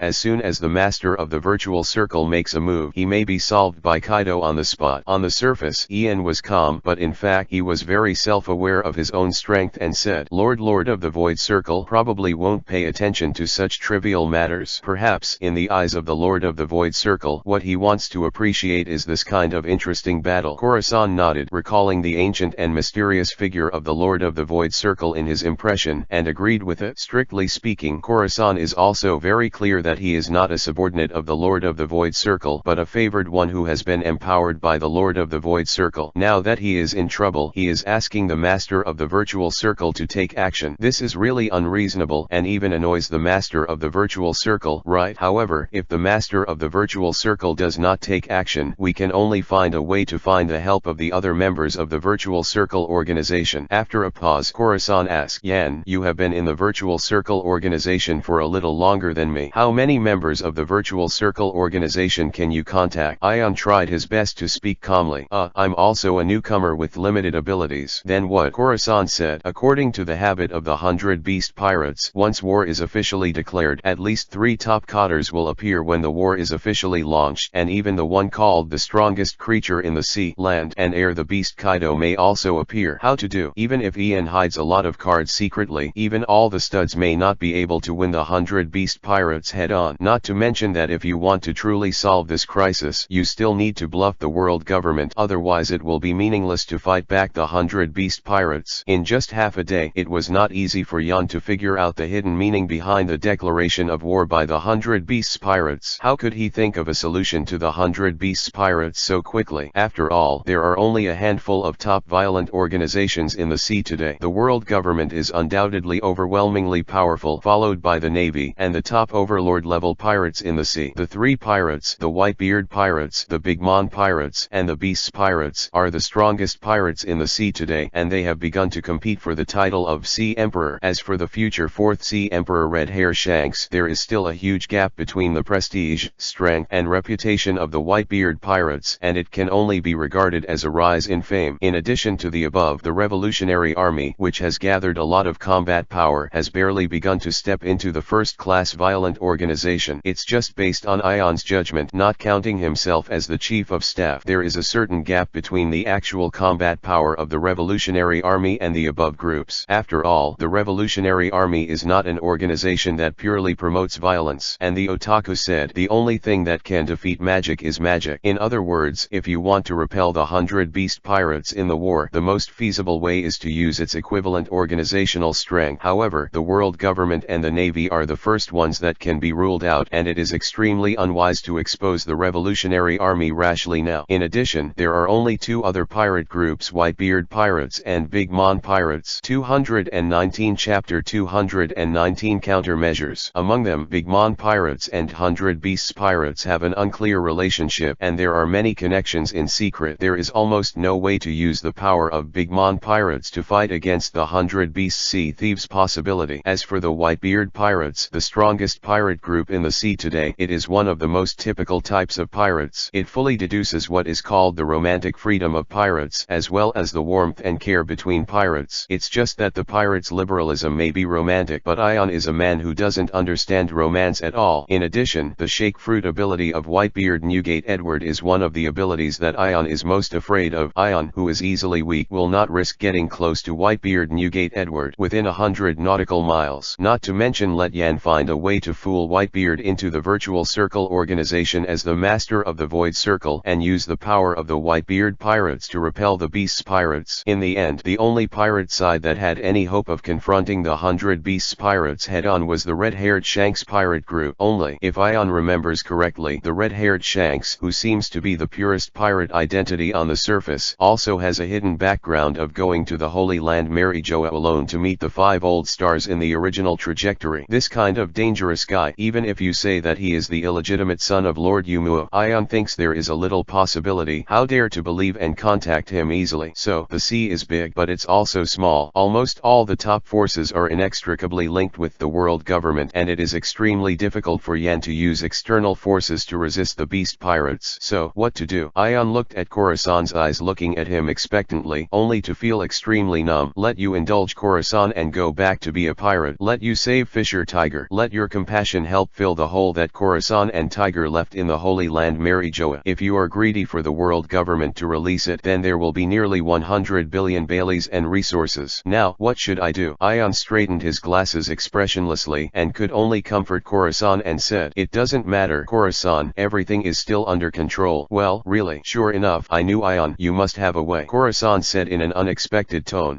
Ian wanted to answer such a sentence, but on the surface it was already a calm expression. After so many bad accidents, Ion has learned one thing. That is, no matter what happens, the expression must be steady. Calm down. Usually wear a few more pairs of pants to avoid being discovered that you have been scared to pee long ago, which will lead to the collapse of the situation. Is it a big problem? Big. Is panic useful? Useless. Ian's fingers trembled vaguely, and he adjusted his glasses again and said, "There is still half a year before the beast pirates declare war. This half year is enough time for us to make decisions, so there is no need to worry now." Makes sense. Khorasan, I will try my best to contact you about combat power, but I am afraid that only the master of the virtual circle will know who is there and how much assistance can be contacted. There is no way to determine in a short time, so Khorasan, you still work hard to become stronger, Ion said calmly, veiled foreshadowing that he might fall off the chain in the future to prevent Khorasan from being unable to take the blow. Get stronger. Khorasan smashed his mouth and said, "However, my talent is limited." Stupid, Ian scolded angrily, and then said to the void monster in the shape of a praying mantis lying in the center of Khorasan's mental space, "Have you never noticed the existence of that thing? The holy crying mantis that you have liberated now is only a part of the most basic power. If you can subdue, perhaps yield to that monster, what you can liberate, the power will be even greater." Immediately, Khorasan responded and said, "Like the six-armed stance you showed when you took control of my body." Ion, "That's right." Yan responded first and then asked incredulously, "Did you only notice this now?" Khorasan smiled awkwardly and said disapprovingly, "I always thought that the six-armed holy crying mantis posture was formed with the addition of your power, but I didn't expect it to be my problem." Yan, this idiot. Immediately, Khorasan seemed to have thought of something and then asked, "Speaking of which, Ion, you never said what power you were bestowed by the Lord of the Void." Yan's expression did not change at all and said casually, "Secret, you'll find out later." Immediately, Ion did not give Khorasan a chance to ask questions and continued, "Besides, the kingdom of Dressrosa may become a battlefield in the future, so we must make preparations and arrangements for evacuation within half a year, and hoard all kinds of materials in advance." Okay. Khorasan nodded, and, after a pause, Ion frowned slightly, then continued to speak. "Maintain the experience of developing underground forces accumulated by the Don Quixote family in the North Sea. Contact the rest of the underground forces in the New World Sea area as soon as possible. Develop underground forces, and then use the channels of underground forces to publicize this upcoming war." Huh? Why? Khorasan asked. Ion shook his head and did not answer, but began to explain the rest of the preparation details. After all, Ion couldn't explain to Khorasan that there was always more carnage in the dark than in the sun. As long as this war is being watched by countless people, then even an unscrupulous beast like Kaido needs to be influenced by scruples. At that time, even if it is really necessary to give up the kingdom of Dressrosa and maintain the mysterious shell of the Virtual Circle organization, at least it can avoid to the greatest extent the 100 Beasts pirates from unscrupulous massacres and venting of anger on the civilians. It's just that this preparation for the worst outcome is obviously not suitable for telling Khorasan. In the end, even when Khorasan was suspicious, Ion just explained that he could secretly inform the rest of the Virtual Circle organization members and try his best to get more help from the Virtual Circle organization members. When Ion and Khorasan continued to initially perfect the wartime plans and evacuation preparations for the Dressrosa kingdom, it was dawn. Then, unsurprisingly, Ion woke up the next day with dark circles under his eyes again. Unlike the previous night, Ion's second dark circle was due to a man. 220 Chapter 220 The New Nine-Snake Emperor. The days that followed were rather peaceful, when the entire Dressrosa kingdom was calm on the surface, but it was constantly running with tension in the dark. Ion and Jun became the most laid-back people in the entire country. The handcuffs were connected, and between Ion and Jun wandering, the footsteps traveled to every corner of the Dressrosa kingdom. The beautiful beautiful sea of sunflowers, the passionate arena, the peculiar little people, the passionate and unrestrained folk customs. It can only be said that the kingdom of Dressrosa is worthy of the title of the land of fairies of love and passion, but it is a pity that Ion and Jun were tortured together, which led to Ion only having an objective and fair attitude to understand the enthusiastic and unrestrained folk customs, but could not deeply understand its characteristics and the reasons for the formation of folk customs, etc. The follow-up response of the world government did not exceed Ion's expectations. It did not refuse the various conditions and resources promised to Khorasan before, but it was delayed and not fulfilled immediately. Obviously, the world government is also waiting for the outcome of the war between Khorasan and the 100 beast pirates half a year later. If the Khorasan side resisted and even repelled the hundreds of beast pirates, maybe the supplies will be delivered to the door of Dressrosa Palace the next day. But now that Khorasan was defeated and there were no other members of the Virtual Circle organization showing up at all, then those materials might be a gift from the world government to the 100 beasts pirates. It's hard. Ion, wearing sunglasses and beach pants, was lying on the beach, his eyes vigilantly watching back and forth to see if there were any suspicious female agents with murder weapons, but his heart was full of helplessness. In half a year, where did Ian find the members of the Virtual Circle who are enough to deal with the 100 beast pirates? Now that the world government is testing Khorasan's mind, it is certain that the 100 beasts pirates declared war for this purpose. After calming down completely, Ion gradually reacted. What Khorasan needs to do is not necessarily to repel or defeat the 100 beast pirates, but to prove to the world government the mystery and power of the Virtual Circle organization. Enough. In the final analysis, the world government and the 100 beasts pirates may have always had many shady deals, but the growth of the 100 beasts pirates is also harmful to the world government. One of the important reasons for the emergence of the King Syakai Wahei system is that the world government wants to use the King Syakai Wahei system to help the navy contain the growth of the pirate group. In Ion's judgment today, Khorasan only needs to prove to the world government the mystery and power of the Void Circle organization. So, Ion just needs to find a way to engage as many people as possible in this half year. In any case, after half a year, there must be some strong people in the Virtual Circle organization to prove it. Otherwise it will be impossible to fool the world government. And there are only two effective methods: cultivating existing members of the Virtual Circle organization and attracting new strong people to join the Virtual Circle organization. Among them, how easy is it to cultivate existing members of the Virtual Circle organization? If you are not careful, the number will be lost. Like Khorasan, he sleeps almost 23 hours a day, 24 hours a day. It can be said that in addition to solving some inevitable troubles in physiological functions, Khorasan is either sleeping or preparing for sleep during the rest of the time. Middle. Of course, other officials of the Don Quixote family may think that Khorasan is completely decadent, but Ion is very clear that Khorasan is now desperately trying to succumb to the embodiment of Holy Crying Mantis, thus liberating more of the power of the Holy Crying Mantis. Just from the current progress, Khorasan wants to achieve results within half a year, but there is not much hope. Among the existing members of the Virtual Circle organization, apart from a large number of miners, the only decent combat power is Hancock. At the same time, in the Windless Zone, in the port of the Amazon and Lily Kingdom, also known as Daughter Island, pulled by the ferocious sea beasts and snakes, the 9 snake pirates slowly landed ashore amid the cheers of a large number of Amazon and Lily citizens. In this isolated island, every successful return of the 9 snake pirates means that their emperor went out to conquer successfully and brought back the necessary living materials for them. However, under the gazes of all citizens, the figure who took the lead on the red carpet extending from the 9 snakes pirate ship to the port was not the emperor they revered in the past, but the peerless Boya Hancock. Under the amazed and shocked gazes of the Amazon and Lily citizens, Hancock once again set foot on the land of his hometown like no one else. His calm and arrogant eyes glanced at the unfamiliar and familiar environment in front of him, meditating silently. "I'm finally back." Behind Hancock, her 2 younger sisters were already teary-eyed and excited. In the hell in the Holy Land Mary Joa, it was this dream that supported them countless times, the dream of returning to their hometown again. Now, the dream has come true. Slowly, the citizens of Amazon Lily also responded, either scolding, exclaiming, or talking dully. "Who is that? How dare you walk down in front of His Majesty? How ignorant of etiquette! A combatant on the 9 snake pirates? What an unfamiliar appearance! No impression at all. But didn't you find her so beautiful?" "Yeah, it's so beautiful. How amazing is that figure?" At this moment, before Amazon Lily's protector of the country stepped forward to question Hancock, Hancock's face showed a displeased look and shouted, "Quiet! Soldiers and citizens of the 9 snakes, do you only have such rude qualities?" abilities. Being drunk by Hancock like this, a large number of soldiers and citizens were stunned for a while, and then they sobered up from Hancock's charm and courage and shouted in turn, "Who are you? Why so rude and bold? What are the defenders of the country doing? Why haven't they arrested those who disrupt the welcome ceremony?" Facing the questioning and shouting of many citizens, Hancock's domineering arrogance broke out uncontrollably and swept the audience. "A group of rude people can't even welcome their own king." As Hancock's voice fell, the overlord's arrogance subsided, and a large number of citizens passed out with white eyes and fell to the ground one after another. Chinese cook. On the Nine Snakes pirate ship, a mature voice sounded. The current Nine Snake Emperor appeared and asked Hancock with a little dissatisfaction, and said, "Even according to the clan system, you are going to be the new Amazon Lily Emperor, but your behavior of abusing the tyrannical arrogance to stun the people is too self-willed." 221 Chapter 221 No one objected. Wildness. Hancock smiled and said proudly and rightly, "Isn't that of course? No matter how self-willed the concubine is, you will forgive the concubine, right?" In an instant, Hancock's charming smile went straight to the eyes of the Nine Snake Emperor. Even with the firm mind of the Nine Snake Emperor, his eyes instantly turned into peach hearts, and he said subconsciously, "Of course, Hancock." But the next moment the Nine Snake Emperor recovered and realized that he was once again affected by Hancock's charm. It's an excessive devil fruit ability. When the Nine Snake Emperor coughed lightly and muttered to himself, he concealed his gaffe. Even though this kind of gaffe has happened countless times when returning to the voyage. And behind the Nine Snakes Emperor, the chief mate of the Nine Snake Pirates said with a bit of dissatisfaction, "Your Majesty, do you really want to hand over the country to such a willful woman?" Of course, Hancock is undoubtedly our Amazon Lily's clan, and according to the clan system, when a certain clan awakens the domineering arrogance, then she will automatically become the emperor of our Amazon Lily. This is beyond doubt. "Yes," said the Nine Snake Emperor. "However, this is too nonsense. Hancock is only 17, and his behavior is both willful and reckless. Can such a person really be able to bear the responsibility of being an emperor?" The first mate said worriedly, "There is no problem. The arrogance and power possessed by a domineering king is unimaginable, and only the domineering owner can truly understand the strongest power of the Nine Snakes. And only under the protection of that power, Nine Snakes have the qualification to truly stand in the sea." Not when the Nine Snake Emperor said with some emotion and helplessness, he said, "Like a thief leading the country to survive as I did during my tenure." Listening to the words of the Nine Snake Emperor, the first officer was deeply shocked, but her mature thoughts still made her worry. In this case, it is better to let Hancock succeed the Emperor later, at least until she is under His Majesty's teaching. Before waiting for the first mate to finish speaking, as Hancock, who was about to leave the port, turned his head slightly, the pair of eyes full of arrogance and doubts turned towards the first mate, and the first mate was completely speechless in an instant. "Talk. This kind of king, no matter how he thinks, it is impossible to agree to this matter, right? What are you waiting for?" Hancock said with a hint of impatience in his tone. "Immediately. Prepare for the ceremony of succeeding the emperor immediately, and the concubine will announce their new emperor to Amazon Lily." Yes, immediately. The Amazon Lily citizens who were still awake in the port and did not pass out were captured by Hancock's beauty again, and they almost instinctively agreed with Hancock's words. Half a day later, under the intense preparations of the Nine Snakes Palace, the entire Amazon Lily citizens gathered in front of the palace, both puzzled by the atmosphere as if preparing for a grand celebration. Then, under the shocked and fascinated eyes of countless people, Hancock, dressed in special red Nine Snakes clothes and wearing the cape representing the Nine Snake Emperors, appeared in the palace and stepped towards the highest throne step by step. "Go up." The picture at this moment is all silent, only the crisp sound of Hancock's high heels hitting the floor. Finally, Hancock walked to the throne, turned around, and sat down in an extremely elegant and domineering posture, looking down. "There is no need to hand over the previous emperor, and there is no need to explain to the people in advance." Hancock directly announced this established fact. "My concubine, Boya Hancock, is the new Nine Snake Emperor." Late at night, inside the Nine Snakes Palace, Hancock, with his eyes closed, rolled on the bed like a glamorous snake. His face reddened unconsciously, his mouth muttered slightly, and he conquered the entire Amazon with absolute domineering during the day. "Lily, the domineering power of ascending the throne." In Hancock's mental space, Ion said with some surprise. "So, Hancock, you're emperor so soon?" "Well, the concubine succeeded, Lord Ion." Hancock squeezed his hands unnaturally and said with a shy look, "It was Mr. Yan who said that he hoped that I could become emperor sooner, so I returned to Nine Snake Island and took over directly." "So that's it. Is it going so well?" No one objected. Ian was a little surprised. Hancock shook his head again and said affirmatively. No one objected. "That's good." After a pause, Ian remembered Hancock's somewhat somewhat capricious character in the original trajectory. Although Ian and Hancock are currently getting along, I feel that Hancock is just an obedient nympho royal sister, except that he likes, and in addition to bickering, Robin is usually not disobedient at all, but he still talks a lot. But Hancock, since you have succeeded as the Emperor of the Nine Snakes, then you still need to be wise and caring for the people in peacetime, but don't do some inappropriate behavior. Yes, I understand. Hancock happily accepted Ion's lecture, secretly planning to restore the thousands of objectionable stone sculptures tomorrow. After that, Ion briefly cared about the situation of Boyahanko's younger sisters, and then continued. In addition, Hancock, you practice hard. After half a year, the 100 Beasts pirates will start a war against Khorasan, and then see if you can have enough combat power to play a role. When Hancock heard the words, his expression suddenly changed and he asked, what? Where did the pirates come from to dare to be rude to Brother Khorasan? Brother Khorasan? Ion raised his brows, completely unexpected that Khorasan and Hancock also formed a brother-sister relationship. Lord Yan, is it half a year later? Hancock then asked, well, the time is definitely set in half a year, but what strategy will be used to deal with the war of the 100 Beast pirates? Due to the lack of combat power, it cannot be completely determined. Yan said, I understand. Hancock said firmly, the concubine will definitely work hard to play a role and catch up with this war. Hope it. In this regard, Ion did not have much hope. After all, today's Hancock is still too tender, and despite his hot body, he almost surpasses the sea. But Hancock, who has just left his slave status, is not yet an adult. Even Hancock is still a year away from the time period when Hancock broke into a great reputation in the original trajectory and won the titles of Seven Wahey and Pirate Empress. However, among the existing members of the Virtual Circle organization, Hancock is the only one who can compete with the 100 Beast pirates within half a year. 222 Chapter 222 The Gap of 30 Fruits. I hope that Hancock can grow up quickly. In addition to practicing and mastering domineering, he can also control the power of the Black-Winged Demon. In this way, Hancock should also be able to block the 3 of the 100 Beast pirates. One of the great disasters. Ion, who was lying in the room of Dressrosa Palace, roughly estimated the possibility and calculated the battle strength of the two sides. The official declaration of war of the Beasts pirates, according to the past style of the Beasts pirates, this means that the combat power of the Beasts pirates will at least appear as the top cotters of the 3 major disasters, and there is a small probability that they will appear Kaido, the beast known as the strongest creature in the sea, land, and air. In theory, the luxurious lineup of the Beast pirates is enough to attack the marine headquarters Malinfanduo. The 3 major disasters confronted the 3 generals representing the highest combat power of the navy. 100 Beasts. Kaido is even more of a monster among monsters, a creature that the sea is afraid of, even if it is estimated in the most optimistic calculation method that Kaido does not appear. And Hancock and Khorasan have a huge growth in half a year. Their combat power has increased to a level comparable to the 3 major disasters of the Beast pirates. Then the Virtual Circle organization also needs at least a new combat power. What? Ian, do not make jokes. Let's not talk about the risk of identity exposure that Ian needs to take, and more importantly, Ian feels that he may not be able to survive one of the 3 major disasters. The characteristic of the Beast pirates is that there are a large number of animals with devil fruit abilities. For example, the 3 major disasters are all ancient animals with abilities. Their physique, vitality, defense, etc. are far beyond ordinary people's imagination. With the abilities that Ion has now, he really doesn't have the ability to kill these monsters with one hit. I am afraid that even if Ion releases the dissolution Sparrow Bee Thunder Whip, it will only cause a high probability of serious injury. The degree of small probability of minor injury. That is to say, the 3 major disasters have the opportunity to make mistakes several times. As for Ion in front of those monsters, as long as he makes one mistake, the whole person will instantly turn into meat sauce. Too dangerous. Ian decisively dismissed such an idea and turned to the possibility of the last method: awaken the new Void Soul Chopping Blade and recruit a new combat force to join the Void Circle organization. In this way, if it goes well, at least the Virtual Circle organization will be able to show up with 3 powerful combat powers, and there will not be only 2 people falling into an embarrassing level that even the cotters of the 100 Beasts pirates can't resist. And if Ion remembered correctly, it would take about 32 devil fruits to awaken the next Void Soul Chopping Knife, and there are still 30 devil fruit gaps. It seems that we can only hope that the Revolutionary Army can collect 30 devil fruits as soon as possible within this half year. Thinking of this, Ion carefully glanced at Jun next to him, who was sleeping in a somewhat shabby posture, which led to a glimpse of spring. Of course, Ion didn't have any bad thoughts, but he helped her cover the quilt in good spirits. Immediately, Immediately, Ion closed his eyes again, sleeping on the surface, but he actually entered Robin's spiritual space. Unlike Ion, who was being watched every day and had a hard time getting along with Jun, Robin and Baby 5 live quite comfortably in the little golden castle. In particular, as long as Robin is accompanied by a book, he is a house girl who can completely live in a house, which also causes Robin to stay in the castle every day. While calling Baby 5 was busy with that, occasionally dealing with the affairs of the Revolutionary Army and reading books the rest of the time, so that Robin's healthy wheat-colored complexion in the past has been hidden for so long, and it has reached the point where Corazon is dead and not so white after 2 or 3 days, and the whole person looks like an elegant and quiet white temperament girl. At this moment, Robin is still sipping coffee while reading a book. "I said, Robin, didn't I tell you not to drink too much coffee when you're underage?" Suddenly, Ion's voice sounded in Robin's mind, making Robin's quiet eyes flash with joy, and then his consciousness entered the spiritual space. Ian, looking at the Ion conscious body in the mental space, Robin smiled subconsciously, but soon noticed something was wrong and asked subconsciously, "Wait, how do you know I'm drinking coffee? Can you see?" 116. Yan, oops, seems to have missed the point, but even though he was in a panic, Ion remained calm on the surface and even showed a gentle smile and said, "Even if you guess, I can guess that you idiot must be drinking coffee secretly when I'm not around." Robin's expression soon turned from surprise to joy, and only then did he realize that he was not fighting himself, and he concealed it unnaturally. "I didn't drink it, I just wanted to taste it." "Really? In short, you can't drink too much, it's bad for your body." Originally, Ian wanted to say that it was not good for physical development, but subconsciously he recalled the scene he accidentally saw when he entered Robin's mental space for the first time in the past. After all, not everyone is as talented as Hancock. With Robin's age, her current level of development is far beyond the normal level. In the end, Ian forcibly held back the word development and said, "Not good for health." "I see." Robin responded briefly, then asked, "Tell me, Brother Yan, if you're okay. You won't come to me. There must be some official business related to the Revolutionary Army to order." "Right." When Robin guessed the purpose, Ian was not embarrassed but boasted, "Sure enough, Robin is so smart." For this kind of blunt and embarrassing compliment, Robin didn't dislike it but waited for Ion's following. Immediately, Ion said with a solemn expression, "Robin, please contact the Revolutionary Army and let the Revolutionary Army collect as much devil fruit as possible, on the premise that it will not be noticed by the world government and the Navy as much as possible, even if it is purchased in the black market all over the sea. We will carry out the lack of funds supply devil fruit." Hearing this, Robin seemed to have thought of something and said, "Brother Yan, do you need a lot of devil fruits?" "Well, a lot of devil fruits," Ion confirmed. "How much is the bulk?" "Is 38 enough?" Robin asked. "In the beginning 30 is enough. Of course, the more devil fruits there are." As he spoke, Yan noticed the hidden meaning in Robin's words and asked, "Wait, Robin, why did you say 38? "Because there are 38 devil fruits stored in the warehouse of the castle." Robin truthfully said the number that made Ion stunned. 223. Chapter 223. The Real One Piece. Ian was completely stunned. "Xiao Jin is going to lay eggs." "Ah no, what's the matter with the devil fruit?" 38 devil fruits. What is the concept? In the black market, the lowest price of devil fruits is 100 million bells. The actual average price is 200 million bells, and the value of 38 devil fruits is as high as 8 billion bells. Ion, who has been maintaining his demeanor, almost didn't hold back and asked, "Where did these devil fruits come from?" "Remember when Ion you asked Hancock to kill Saint Masquerade?" Robin asked. "Of course I remember," Ion replied. "At that time, I thought that since I had decided to make things worse, I asked Xiao Jin to search the mansion of Saint Masquerade while you were pretending to be in a coma, trying to see if he could find something of value, such as history, the text or a record of 100 years blank or something." Robin briefly described the situation at the time and said, "Afterwards, I followed the direction that Barak went to help the 3 Boya sisters to get the devil fruit, but I found the treasure house of Saint Masquerade smoothly. Unfortunately, there are historical texts in it, or a blank one. There is not even a single trace of the record of 100 years, but there are a lot of treasures, famous knives, and devil fruits and the like." Ian, who has not had the opportunity to enter the little gold castle since the Holy Land Marijoa, heard this, and asked with surprises, "So, these things have been snatched, picked up?" "Well, it's all in the castle's warehouse," Robin said quietly. "I made a brief count later, about 38 devil fruits, 14 billion baileys, 2 famous knives, and some unrecognizable rarities, etc." Ion swallowed his saliva and listened to this astronomical number that he could not imagine in the past. So fat, worthy of the world aristocrats, the self-proclaimed gods of the heavenly dragons. Saint Masquerade is too fat not only refers to his size but more importantly his small vault is too fat, and this is just a small vault stored in the mansion of the young Tianlong people. It is conceivable how huge the wealth and assets of the Tianlong people have reached. Where is the one piece in the last island, Ralph? It is clearly in the area of the Dragon Man's mansion in the Holy Land, Marijoa. It's a pity. At that time, I was too conservative. When Hancock incarnates the Blackwing Demon, the aftermath of his power leaked a little, and he wouldn't just die at Tianlong. Just a little bit. Ian missed an opportunity to double his family fortune. After that, after the death of Muscarad's holy body, the vigilance of the Holy Land Marijoa will definitely increase significantly in recent years, and the difficulty of robbing the rich and helping the poor in the Tianlong mansion area can be said to have soared several times more than. For a time, Ian was both pleasantly surprised and regretful. Yan, what's the matter? Shouldn't those treasures be taken back? Robin asked anxiously, looking at Ian's changing expression. No. Ian shook his head and said with emotion, I was just lucky to have met you and adopted you. After Ian's abrupt words, Robin replied slightly unnaturally, Ooh, what nonsense, idiot. Ian didn't notice Robin's expression at all and continued to summarize. So, it makes sense that good people have good rewards. Nice guy. Good news. Robin is confused. Immediately, Ian no longer hesitated, putting aside the more than 10 billion Baileys, mainly because Ian prefers to play fruit cutting. Then under Ian's order, Xiao Jin flew in from the window of the room and landed on the floor on the side of Ian. However, since Jun was lying next to him, in order to avoid making too much noise, Xiaojin could only be careful to lay down the devil fruits one by one, waiting for Yan to cut them off. Soon, the 38 devil fruits worth nearly 10 billion were cut all over by Yan, and the strange energy gathering formed a new prototype of the monster in Yan's spiritual space. In the days that followed, Ion waited for 3 full days before the brand new Void Soul chopping knife was completely conceived. Pack of Wolves. This is the name of this Void Soul chopping knife. It is very simple, but it is an extremely terrifying ghost monster, and unlike the other Void Soul chopping knife, when the wolf pack was conceived and born, Ion understood that in addition to giving all-round reinforcement, his real ability was to split the soul. Very scary. There is no doubt that if the true power of the wolf pack can be exerted normally, then the person who is awarded this Void Soul chopping knife will definitely have the same combat power as the Blackwing Demon and Holy Crying Mantis above. It's just the ability of soul splitting. Even Ion is a little elusive, obviously very strong, but he doesn't know how to maximize this ability. Who is there? Your own ability can fit the suitable candidate for the ability of soul splitting.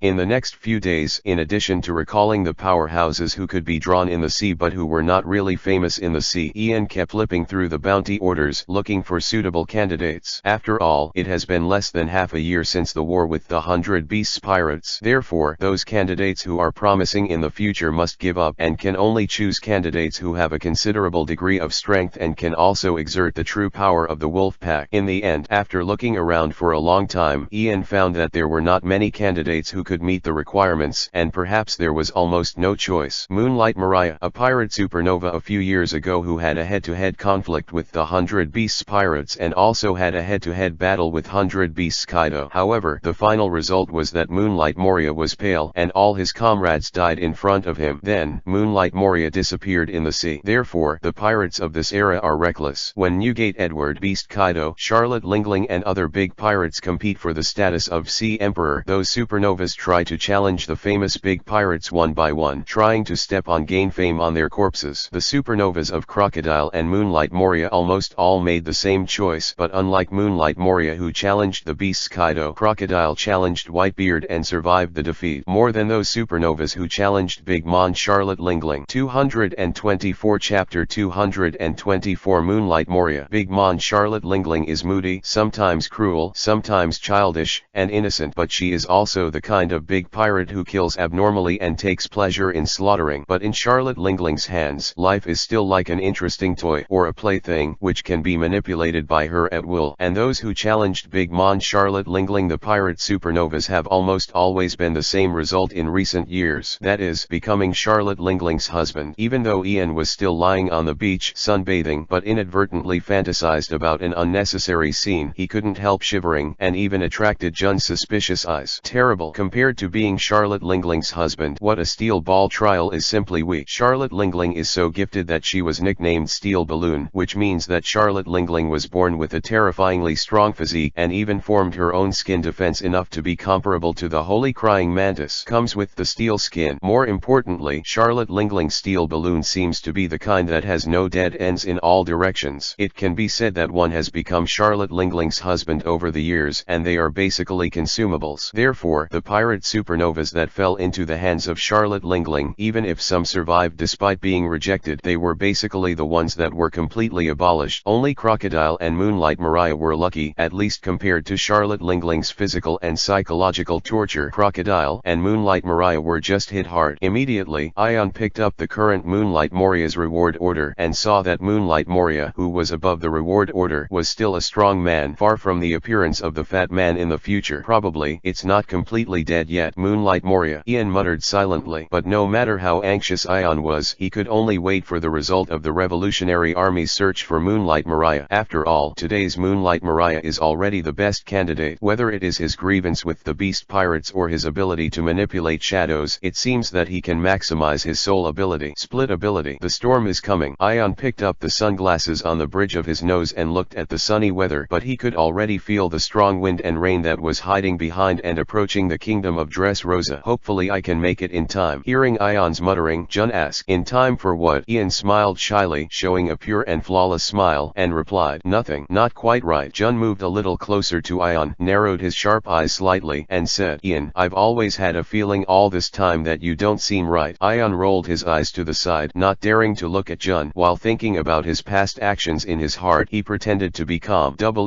What's not quite right? Jun looked at Ion and said, little by little, "You usually seem lazy, but you seem to be hiding a bit of impatience that is not quite right. What's going on?" Major General Ion. Hearing this, Ion's breath condensed inadvertently. "Is it still noticed? Khorasan, this idiot, messing around with Mandarin ducks, hurting people." In fact, Ion was aware of Jun's intentions. However, Ion often rubbed back and forth on the edge of a certain critical point, but he hesitated for a while and did not make a breakthrough because he was worried that if he got too close to Jun, his secret would be discovered by Jun. Unlike Ion, who was born with no sense of identity with the world government, Jun, as Lieutenant General Tsuru's sister-in-law, would definitely stand firmly on the Navy's stand, even with nature, the position of the world government. Therefore, Ion, who does not have the very low possibility of turning against Jun, and the risk is extremely high, can only choose to show an incomprehensible attitude towards Jun's heart. Even though Jun was willing to lie on the same bed with Ion every day, with only a sheet in between, but Ion was always a gentleman and kept a little distance from Jun. Of course, Ion never asked Khorasan to find a reason to untie the Halashi handcuffs, but it also had an important purpose. That is to use this to completely clear the relationship between Ion and the Virtual Circle organization. After all, the Warring States Marshal had shown skepticism towards Ion after returning to Marine Fando from the Holy Land Marijo last time. Although he was barely fooled by Yan's scolding last time, no one can tell when the Warring States Marshal's madness came to kill his relatives with righteousness. Therefore, Ion forced himself to be bound to Jun at all times, and let Jun, who was completely trusted by the Navy's senior management, supervise him and clarify that during his time in the kingdom of Dressrosa, he had never done any serious work, sunshine while eating, drinking, and having fun. At that time, as long as the Virtual Circle organization appears, then it will be impossible to prove that Ion is an innocent Navy. Only is it self-defeating by taking advantage of the situation. 117. Ion's mind was spinning rapidly, thinking about what to do if he completely broke his face with Jun, sacrificing Hugh, hoping to turn against Jun, or kill the sister to testify to avoid future troubles. Sweat involuntarily seeped out from Ion's forehead. Ion prepares to bound the way Dang Kong tried to cover up while dealing with Jun's possible attack. "Did you discover this, Jun? Shouldn't the old man tell you the secret?"